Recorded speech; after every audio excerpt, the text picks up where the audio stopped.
Hello friends and welcome to India Interacts. I'm Deepak Amin. I'm your host for today's discussion on how India can innovate better. And we have with us today to talk about this topic Bharat Ratna Award winner and India's missile man, Dr. APJ Abdul Kalam. Please give a warm welcome. Dr. Kalam, welcome to the show and thank you so much for coming here. I know you were here at IIT recently also. You have spoken and written a lot about innovation, about how India can be a developed country, and of late you've written very specifically just a few days ago about how India can be a powerful country in 2030. Could you tell us and tell our young audience here what innovation means to you, why it's important to India, and how you view India as taking innovation and moving forward? Thank you, my friend Deepak Amin.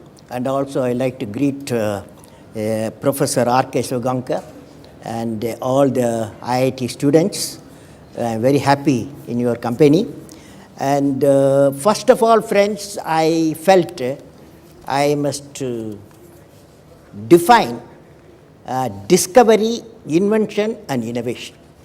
Discovery, invention and innovation. What are the relationship I want to, so that we understand what we are going to discuss. Now, discovery, as you all know, relates to finding new laws, a principle and concept. Example, Raman effect is a discovery. Einstein energy equation is a discovery. Chandrasekhar Chandra's limit is a discovery. Okay?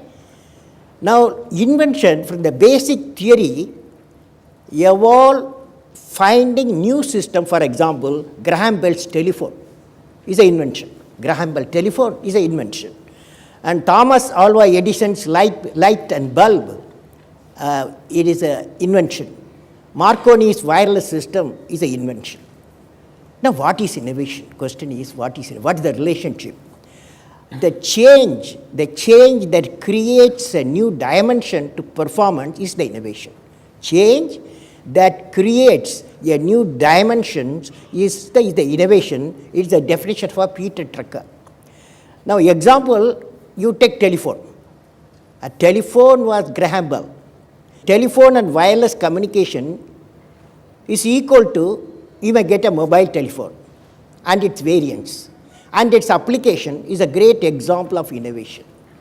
That is the mobile telephone, mobile system, mobile telephone becomes an innovation. Internet is invention. Internet is an invention. Cable television is another invention. Using internet to deliver cable TV over a computer is an innovation. Followed? Yes or no? Dr. Manilal Bhaumik's invention is the excimer laser. He invented laser. The laser itself discovery. Laser is a discovery, but Dr. Manilal Bhaumik's invention is the excimer laser. And application of excimer laser for eye surgery is innovation. Can you see the difference between the discovery and the invention and innovation? You got it? Yes or no? Now, let me ask a professional choice, friends, among you. What are your professional choices? So that my discussion will relate to innovation linked to your professional dream. So I want to ask you, how many of you like to pursue research career? How many of you? So, okay, good number, good. No, I'm very happy, good number, okay. How many of you, same hand should not lift. How many of you would like to enter political and governance area? Political and governance area. Nice guy. Nice guys. I'm very happy to see young fellows want to enter politics, make a big change. Okay. Next one. How many of you would like to become a general entrepreneurs? General entrepreneurs. Okay. How many of you want to become social entrepreneurs? You know, there is a difference. You don't make a lot of money in social entrepreneurs. Whereas entrepreneur, you are an entrepreneur. Yes, sir. So they make a lot of money. Okay. How many of you want to become a social entrepreneur? Okay. Now I know where you are. Okay. Now, friends, let me talk to you, friends. The story of invention inventors, discovery and discoverers. You can interact with me. Let us study the important inventors and their invention. When I say Wright brothers, immediately we remember, what is that? Aircraft, the two brothers. When people said it cannot be done, they have done it. George Eastman, can you think of? Film. George Eastman's color film he discovered. Thomas Edison, just now I told you, the light bulb. That's all innovation and inventors. Alexander Graham Bell, telephone. So these are all invention and inventors. Let us go to discoverers and discoveries. Albert Einstein, energy equation E equal to mc square. Now Srinivasa Ramanujan, great mathematics man in India, produced number theory. He gave a shape to number theory. Chandrasekhar Subramaniam, black hole, and also he established the Chandra limit. Use a small equation. Using the Chandra limit, you can calculate how long sun will shine. Now, all of you want to remember what I am saying, because if you want to be inventors, if you want to be discoverers, if you want to be innovators, I am going to give you what type of characteristic you must have. Invention and discoveries have emanated from creative minds that have been constantly working and imagining the outcome. The telephone, he was imagining the outcome in the mind. With imaging and constant effort, all the forces of the universe work for that inspired mind, thereby leading to invention and discoveries. Now, higher the number of creative minds in an organization, the best results of innovation will emerge. I just wanted to ask you, Yes. that was a good sort of introduction to people about the differences between innovation and discovery. I'd love for the students here to get a little bit closer to you personally, meaning from your couple of projects, major projects that you've been involved in the past. We'd love to hear some interesting stories that involved innovation. I know you've been involved in some very exciting projects. Yeah, first let me talk to you a story, then I'll come back to me. The story of IIT graduate transforming into an inventor. Okay, you want to hear that? How many of you want to hear? All of you. There is Dr. Manilal Bhaumik, is a PhD in quantum physics from IIT Kharagpur. Okay, he was invited by Professor Macmillan for doctorate research at UCLA. It's a California Institute of Technology, Los Angeles. Dr. Bhaumik comes from a village. You note this one. Dr. Bhaumik comes from a village where he stayed in a mud house. He explains his story in the book titled Code Name God. It's a paperback. Code Name God. Code Name God. He has written a nice book, God. The professor who was his guide, that's Macmillan, Professor Macmillan, who was his guide during the postdoctoral days, used to give him time between 2 a.m. and 3 a.m. every week for 2 days in the library of the university. How many of you have patience to go to 2 a.m., 3 a.m.? That's real research. He gave 2 hours time and between 2 a.m. and 4 a.m. he gave. And he used to go and meet the professor. Bhaumik used to go and meet the professor positively at that time for discussing his project. Concurrently, Dr. Bhaumik was working in Northrop Corporation Research and Technology Center in Los Angeles, LA. He was working there. During his research with his co-researcher, world's first efficient excimer laser, which later found extended use as an immensely popular LASIK corrective eye surgery, was invented. That's the inventor Bhaumik invented the excimer laser. Then it became an innovation for eye surgery, LASIK eye surgery. It is used today also. And later it got an application for eye surgery. Throughout the world is used. Dr. Bhaumik, successful innovator and celebrated innovator. Of course, you young fellows can dream for his life how to build 5 mansions in California. He has built 5 mansions in California. How do you like it? 5 mansions in California beach he has built. Because when he discovered the excimer laser, he became a rich fellow. Okay? So, now the since in the IIT campus, Delhi, I am, a breakthrough has been achieved by developing composite knee joint IIT Delhi with reduced weight and flexible joint. It is cost effective, easy to wear, and is in production. It is already in production. IIT Delhi team with Professor Bharati Bhatt, now she is not there, Professor Bharati Bhatt and Professor Kaul has developed a C-band phase shifter for phased array radar in the country for the first time. We all used that C-band phase shifter for building a huge radar. One of the great innovation that happened, which I am involved, you asked, Deepak, you asked yes, what I am involved. One of the great innovation that happened with two nation partnership is the development and production and marketing of the first supersonic cruise missile in the country. Now, this supersonic cruise missile, I was at that time working scientist, okay? The difference between a working scientist and non-working scientist. So when I was working in my laboratory, and I visited my Russian counterpart, and he's called Professor Yefimov. He showed me number of labs, and I found, when it is a secret lab, when I found it's a defense laboratory like mine I was dealing, when I saw the item, there is some core competence uniquely I have not seen any lab in the world or in my country. So I noted the unique technology level 2 area we identified.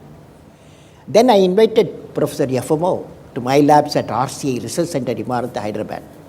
He came and he visited there, and he also located 2 unique core competencies. Then we found that Russia has got 2 unique core competencies, and India has got 2 unique core competencies, and if we bring them together, a unique system may emerge.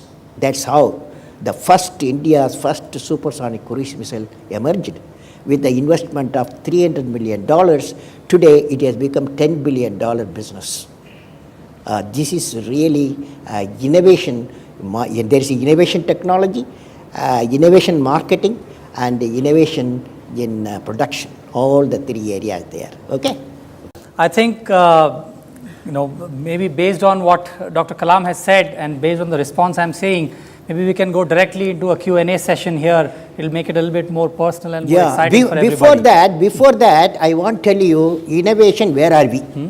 Innovation, where are we? India, where are we? You must know that, so that you guys get ready to do better things. Innovation index is the 2011. If you go to internet, you get 2011. Innovation, Switzerland number 1 innovation index. Okay, you are happy.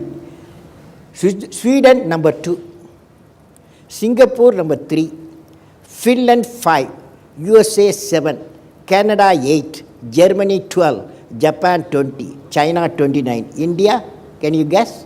62. India 62. Now the question is how to convert the 62 into first 10 innovation index. Isn't that a good ambition? You must graduate with all the young people. When I see, definitely you must graduate to index number 10. Now, when I was a president in 2007, one great lady came from Finland. At that time, Finland 2007 number 1, index number 1. I asked the lady, tell me, how do you make your country number 1 nation in the innovation index? She told me, education and right type of education and women education. That's what he said. Education and right type of education. Right type of education, that means creative education and women education. This is the answers he gave. So we need for innovation a creative education, capacity building, global human cadre, my recent experience, evolution of innovation. Now you can ask me questions. Shall we, all of you repeat with me if you don't mind? Will you? Yes, sir. Will you repeat or no? Yes, sir. Imagination leads to creativity. Creativity blossoms Thinking. Thinking provides knowledge. Knowledge results innovation. Innovation make the nation what? Innovation make the nation great. Great. Innovation make the nation great. So this is creative education. Any campus, what we need is if you want to innovation index go first 10, imagination leads to creativity. That means imagination, the classrooms should be imaginative, the teachers should be imaginative, syllabus should be imaginative, okay? And students also imaginative. Creative blossoms thinking, starting point creativity. Thinking provides knowledge, knowledge makes results innovation, and innovation makes the nation great, okay? So if this you have understood, then we have to work for it, how to make the nation within the 10 numbers in 5 years' time. Okay? Will you do, all of you? Yes, sir. Otherwise, I'll catch you. We have to take a little bit of a break. Please don't go away. We'll be right back in a few minutes.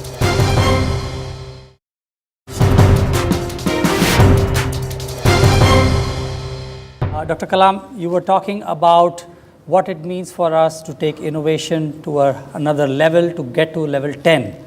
Well, I believe if you want to creative education, just now I told you, first thing is the imagination leads to creative, like that you all repeated with me. And the parameters we need to just lift the index, creativity and the education system. Creativity in the education system. 2, primary education and before. Everywhere creativity has to come. Secondary education, higher education. In today's education, if you don't mind, I want to repeat it. In today's education system, biggest reform needed is primary education. Because that is the age 15 and the children have to be creative. If they have to be creative, you need a classroom creative, a syllabus creative, and teacher has to be creative. So that's the area we have to concentrate on. Now, regarding the higher education, like what you guys are doing, higher education, the following aspect will be considered. That is like IIT education, university education. Regarding the higher education, following aspect will be considered. What are they? Number 1, research and inquiry. Research inquiry, if you index, that is index of innovation go to 10, research and inquiry has to be one of the component of the teaching and research. Second one is creativity and innovation. Third one, use of high technology. Fourth one, entrepreneurial leadership. Fifth one, moral leadership. And all the five components make the creative education. Okay? Now I want to tell for the student, young people, history has proven that those who dare to imagine the impossible are the ones who break all the human limitations. In every field of human endeavor, whether science, medicine, sports, arts or technology, the names of the people, just now I listed some of the names of the people who imagined the impossible are engraved in our history. By breaking the limits of their imagination, they change the world. You take C.V. Raman, you take Newton, you take Einstein, you take Chandrasekhar. By breaking the limits of their imagination, they change the world. The great, if you want to hear some examples, Yes, example? Now I'm going to give you 2 examples. One is the childhood, that young age, how they thought, what made them to imagine creative.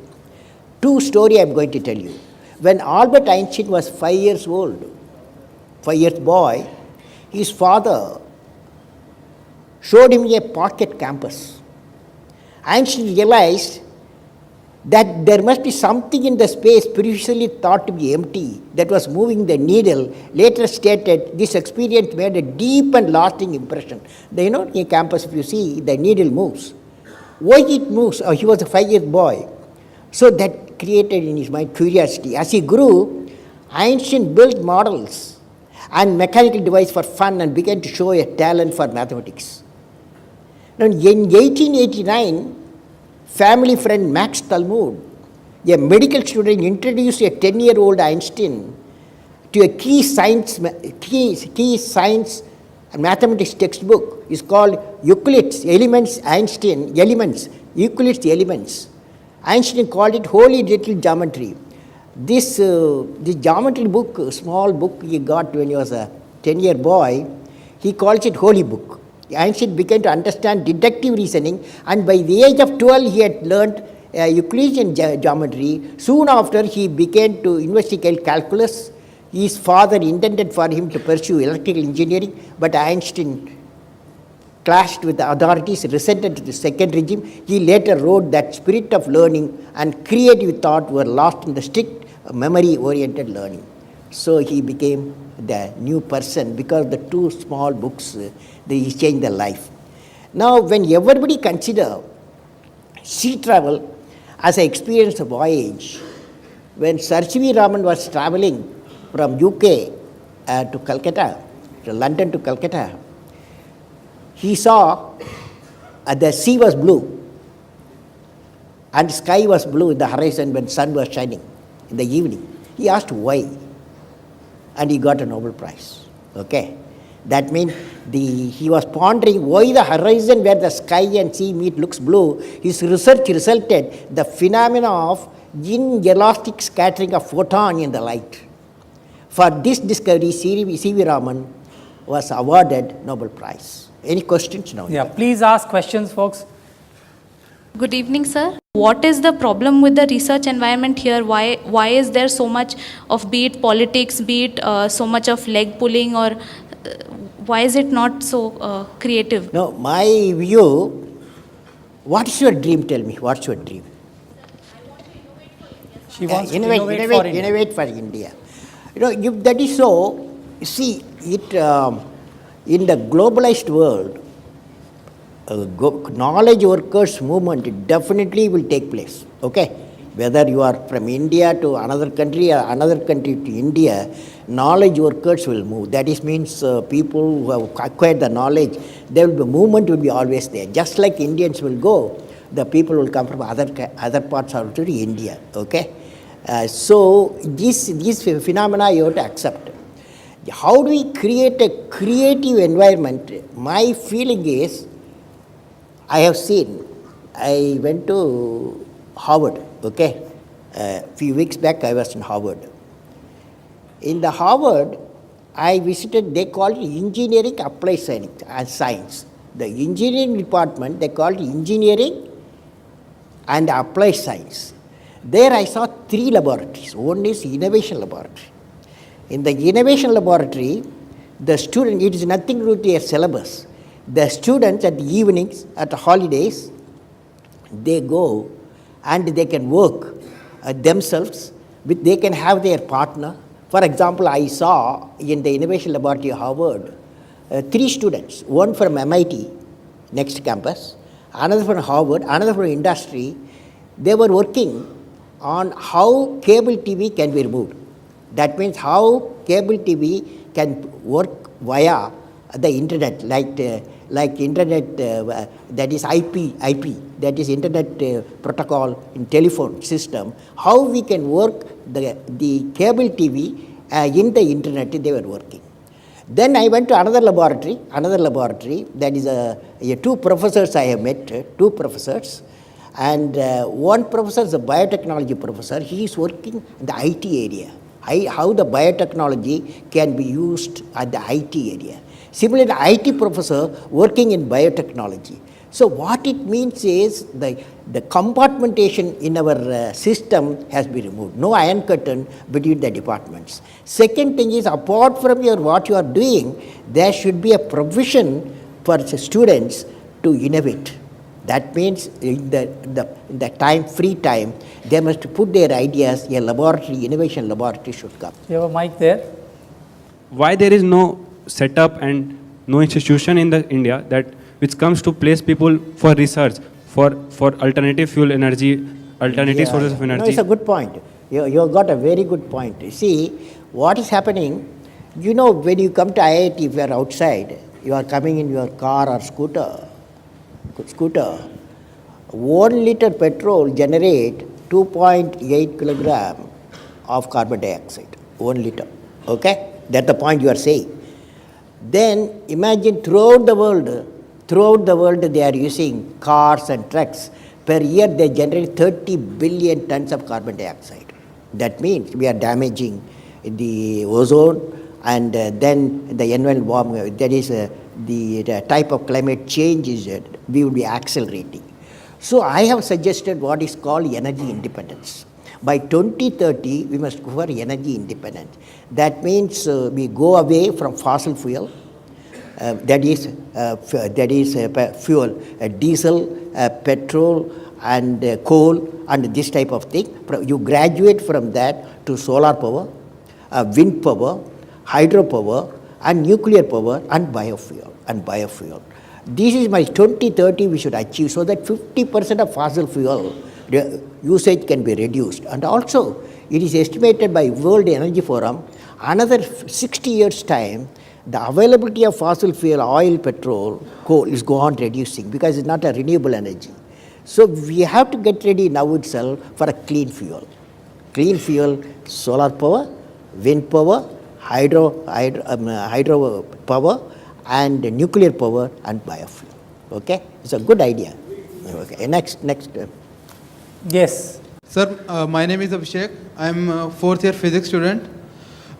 When it was pointed out that research environment is not good here and people are going abroad, you said that it's a phenomenon that people go abroad and from abroad people come here.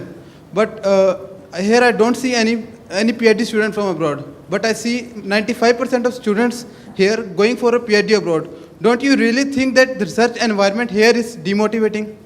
Well, I say it's a fact. The India's in the education, higher education institutions. That's why I was telling you the syllabus, particularly undergraduate syllabus, where IIT or university, part of it has been research oriented. It's not only postgraduate or PhD. You have to for research. That research environment we have created. That means, what is the solution?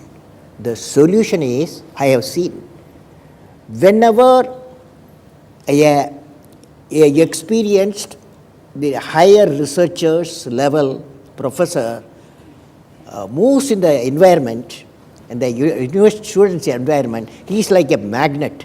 He attracts students for research not only from the same institution, from multiple institutions, even from abroad. So the solution to that, we have to create a research environment. That means we have to create the teaching environment. After all, what is teaching? The higher the research, higher the teaching capacity. So research, teaching, research. So I personally believe that our universities and our IITs, time has come, we have to give priority for a research environment. But you are all fighting against the syllabus. Your syllabus you are fighting. So the reform has to come from the evolution of the new syllabus and the evolution of a new type of teaching system, and also the classrooms. One question more before I take a break, and then we'll come back. How about in the back there? Good evening, sir. My name is Rachit. I am a final year student here. So, do you think that we as a society are set up, to actually, tackle this problem and not, tell the new graduates to go to a job because it is safe, and then, once say a venture fails, we do not really look upon that person, with a very high regard. That is with regard to the society thought process, and secondly, with regard to the infrastructure in terms of their funding or support from the government or the general ecosystem. So, do you think we're equipped to actually promote people to excel? I have seen the future going to be a convergence of, since you are all technologists, convergence of technology. There is bioscience, information science, and nanotechnology, and the environment, eco, all the four is going to be converging. So this is going to happen. And the environment you have to create for that, there should not be compartmentation. between the departments. That means even the graduate, undergraduate level, there should be 6 months project. The syllabus should be carved out so that the multi-departments, multi-technologies, they could do a project and before going out of the campus. That means they are not going as a single technologist, because in future you will find they are looking for system people. Wherever you go, when industry or anywhere you go, have you done a system design, system development, and or you are unique in a particular research, they will ask. So it looks to me we have to create an environment for the such type of research and also system level development. That means interfacing multiple technology. That we have to do. We have to take a little bit of a break. Please don't go away. We'll be right back in a few minutes.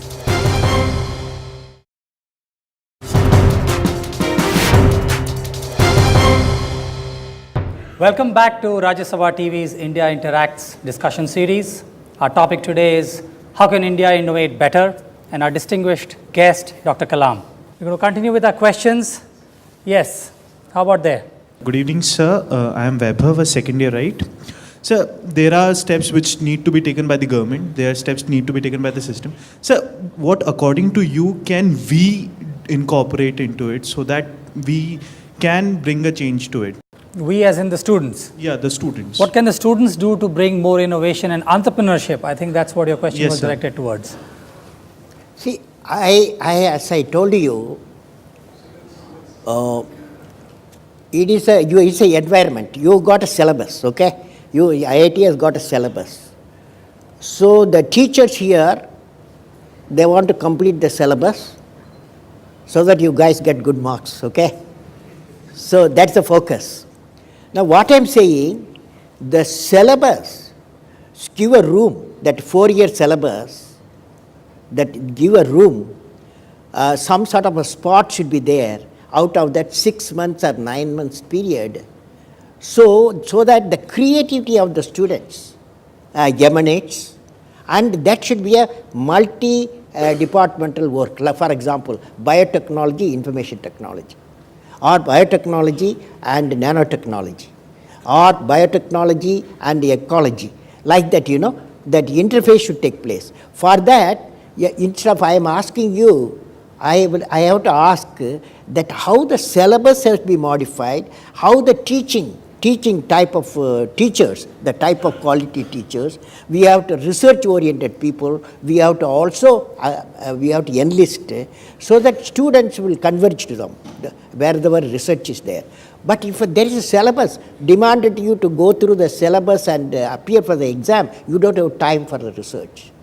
But if you got a time, for example, on weekends, you can have an innovation laboratory. Here, for example, a students' community council can think of an innovation laboratory involving multi-departments. That innovation laboratory, students can go and late hours can evolve their own ideas, thoughts and creativity. Some product or software may emanate. So it is in your hand also. Yes. You're talking about creativity and fostering this environment. Perhaps we should be starting this in school. I mean, I've heard somewhere that the current education system that we have is something that happened during the Industrial Revolution, where to keep the children of factory workers engaged, they would have one person and all these people sit, 50 children or 100 children sit and study from the same person, which at some level actually stifles creativity. Because you're part of this monotonous system. You go every day, you take these classes, and then you just sort of move on. What are your thoughts on this? A few months back, I visited a village in Andhra Pradesh. In that village, I was invited to visit, one teacher school. One teacher school? There are some places, there's one teacher. She takes 5 class up to class 5, but 30 students. So when I went to that classroom, it was 7 o'clock in the evening. So full moon night. This teacher got all the students outside and showed the moon and put it a blackboard, a paper blackboard she has put there, started explaining moon, what does it do? Why the full moon, what is the significance of it? How much time it takes to orbit the Earth. She didn't stop. Then Earth, it rotates own axis. How much time it takes? She asked the students. And some students respond also. Then day and night, how it comes. And then the teacher asked, the Earth orbits around what? Then some students say it is around the sun. How much time it takes? The one student said it is 1 year, nearly 1 year, 365 days. You know, this is a creative education. This is a creative education, creative classroom, and a creative teacher. Okay? So this is the type of environment you have to create. Followed? Yes, there. Sir, my name is Srinivas Gaud. I am MTech final year student. After MTech, we have two opportunities, two ways in research. One is industrial research. Second one is in institute, wherever we go do PhD. You might have seen many industrial laboratories and research laboratories.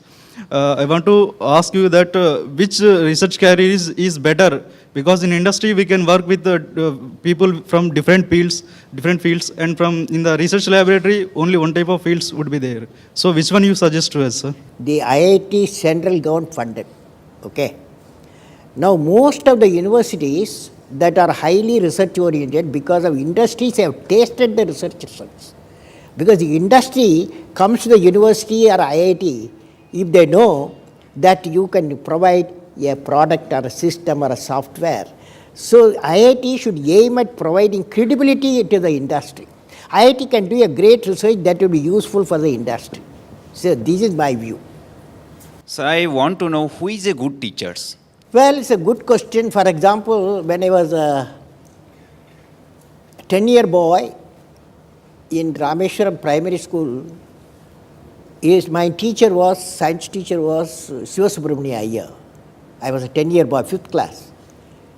When the teacher enters, we saw he radiates knowledge. And also he radiates purity of life. You know, the two quality I saw in my teacher, that radiates knowledge and radiates purity of life. He's a Gandhian, purity of life I saw. So the students, young age, therefore good role model is a teacher.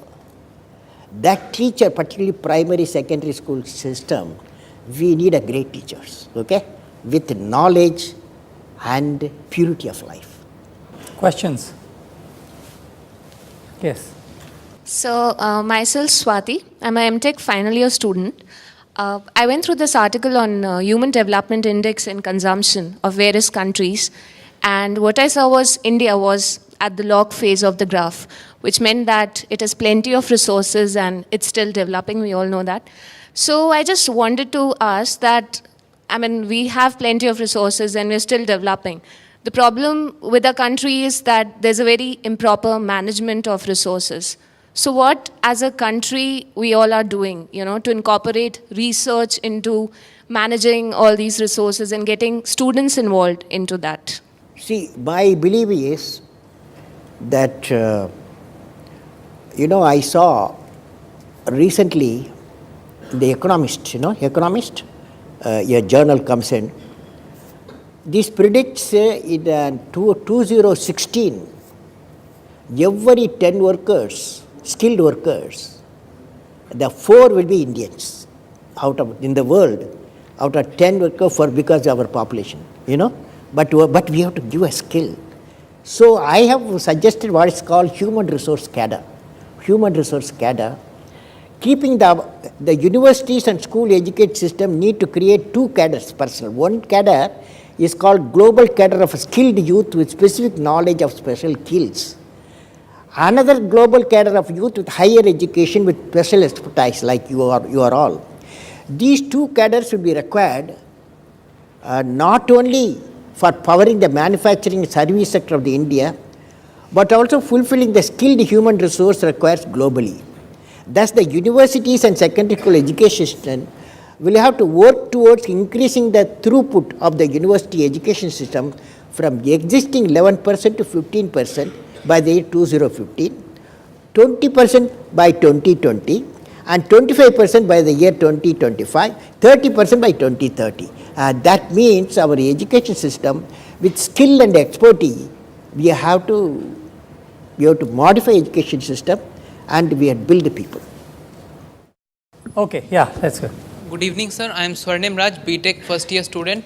My question is that how much will an Indian experience foreign pressure if he wants to do some indigenous research on projects as nuclear fusion in order to make hydrogen bomb or human cloning? Meaning to say, will the world support it, or will the US try to make a blockade against us in the UN? No, there is what's happening is, for example, missile area, there is called missile technology control regime. Okay, as per the missile technology control regime, the nation, for example, the nation which has got technology, missile advanced technology, a nation like India cannot get it. That's why we became self-reliant in some of the technologies in missile area. Okay, like Agni, and also the just now I told you BrahMos, first supersonic cruise missile. These are all denied technology, denied. So we have to develop ourselves. But of course, the fusion area, what you said, there is an international collaboration going on, because that is a very difficult area. Number of people is a work together. So many nations are working together in fusion. Up to they will go up to the reactor, building a small reactor. Yes. मेरा एक example है कि parthenium हिस्टोफोरस नाम की एक weed है जो कि 1952 में इंडिया में मतलब आया था. उसके बाद से लगभग मतलब पता नहीं कितने लोग पार्थेनियम हिस्टोफोरस के बारे में जानते हैं, लेकिन आज वो एनुअल बेसिस पे लगभग 1 लाख करोड़ रुपीस इंडिया को मतलब हानि पहुंचा रहा है. मेरा बायोटेक्नोलॉजी डिपार्टमेंट है, कोई मोटिवेशन दिखा नहीं. मैंने प्रोफेसर सबसे बात किया कि पार्थेनियम पे काम होना चाहिए, तो लोग यहाँ मोटिवेट हैं, लेकिन एनकरेजमेंट उस ढंग का नहीं मिल पा रहा है. There is what is called grassroots innovation. Correct. This grassroots innovation can come from anywhere. It can be from the laboratory, it can come from the fisherman hut, it can come from farmers, it can come from anywhere. It has come. But we did not have so far a mechanism to find the grassroots innovation. Fortunately, now there is what is called National Innovation Foundation has come, and every year they locate nearly 80 to 100 grassroots innovators. They go to villages and they find for the farmers who have innovated in the way of farming, innovated in the water supply system, and innovated the way the crop agriculture crops and agriculture production is improved per hectare. These people have been awarded. There's now a National Innovation Foundation is Government of India has formed to spot the grassroots innovators, particularly agriculture, the another area. They are available 600,000 villages. Yes. I'm a research scholar. My question is that our education system is itself like that. It's continuously killing our creativity. So, what is your thought on that? Well, that house I started. The creativity, particularly in the young age, is very important. So that asking question, having the curiosity. So creativity leads to thinking, and I have told you that how important creative classroom. Creative classroom will come only if a creative syllabus is there. If you are having the syllabus, heavy syllabus we are having, no? Then how do you be creative? Say a young boy or a young girl, they may be good at painting, but you have to give or a poetry or a mathematics. You have to give the opportunity to grow. That is young age we have to do. So that education system, primary education, needs a lot of reform, and people are working on it. I have to take, unfortunately, we're running short of time, so this is the last question. I can't take any more. Yeah. My name is Sarthak. I am a third year student. I just wanted to ask, how can we create quality teachers in mass at primary level and at a professorship level? I can share one experience with you. When I was in Singapore, I went to a school. That school a school for primary school teachers. That teachers will teach up to 8th class. That means up to children of 13 years age. So the type of selection process they go through for selecting the primary education teachers is a very fantastic. There are three tiers, just like our IAS, preliminary and the main and the interview. And a series of discussion, they select out of thousands of thousand applicants, 10, 20, 30 teachers, give them training. And of course, they pay also properly. So time has come, we have to have creative teachers, and we have to spot and we have to pay them. That's very important. Okay, sure. Yes, let's give her a chance. I'm Ishika. I'm basically an environmental researcher. Sir, number first, I'm very overwhelmed to speak in front of you, and it's an honor. I have been listening to a lot of questions which have been raised. Innovation and research. Is it, sir, that here the questions that have been raised were more on innovation, research on resources? So is it that the research is more stressed towards one area in comparison to other? Like, for example, we have climate change. We have renewables, like, for example, we want to invest in that. I know it's good, but even in case of industries, we have energy as a separate section. But what about water? What about other sections which are important and interrelated? We have to identify for India 2020, the vision, we have identified 5 areas, okay? Yeah, number 1, agriculture, agro-food processing. That means we produce 230 million tons of food. Now our innovation and technology should go production, value addition to agriculture produce. Similarly, information communication technology intended connecting 600,000 villages we have, that is through information technology. That is innovation we have to make, how to use the wireless system, and how to use the fiber optics to reach the villages so that we can carry education or communication. And the third area is the infrastructure development. And fourth area is the critical technologies. So these have been identified, and not only agriculture, every field we have to, there are 5 areas are there, we have to work on that. Dr. Kalam, thank you so much for coming on Rajya Sabha TV India Interacts. Ladies and gentlemen, please give a loud applause